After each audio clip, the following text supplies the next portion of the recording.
ঢাকার ধামরাইয়ে প্রতি বছরের মতো এবারও আমিনা নূর ফাউন্ডেশনের উদ্যোগে দুস্থ, গরিব এবং এতিম ছেলেমেয়েদের মাঝে শীতবস্ত্র বিতরণ করা হয়েছে।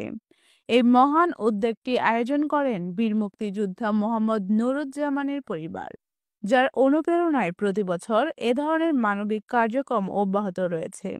আজ রবিবার বিকেল 4টার দিকে উপজেলার ঢালিপাড়ায় বীর মুক্তিযোদ্ধা মরহুম নুরুজ্জামানের বাড়িতে এই শীতবস্ত্র বিতরণ অনুষ্ঠানটি অনুষ্ঠিত হয়।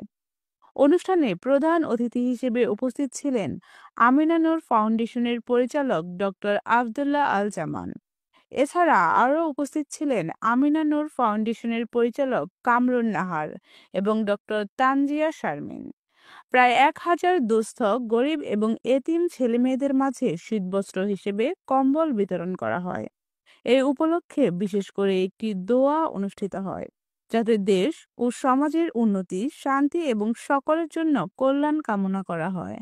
শুধু শীতকালে কম্বল নয়, সারা বছর চিকিৎসা সেবা দিয়ে থাকেন আমিনা নূর ফাউন্ডেশন। প্রতি বছর এ ধরনের উদ্যোগগুলোর মাধ্যমে আমিনা নূর ফাউন্ডেশন সমাজের পিছিয়ে পড়া মানুষের পাশে দাঁড়িয়ে তাদের জন্য আলোর পথ দেখানোর চেষ্টা করছে।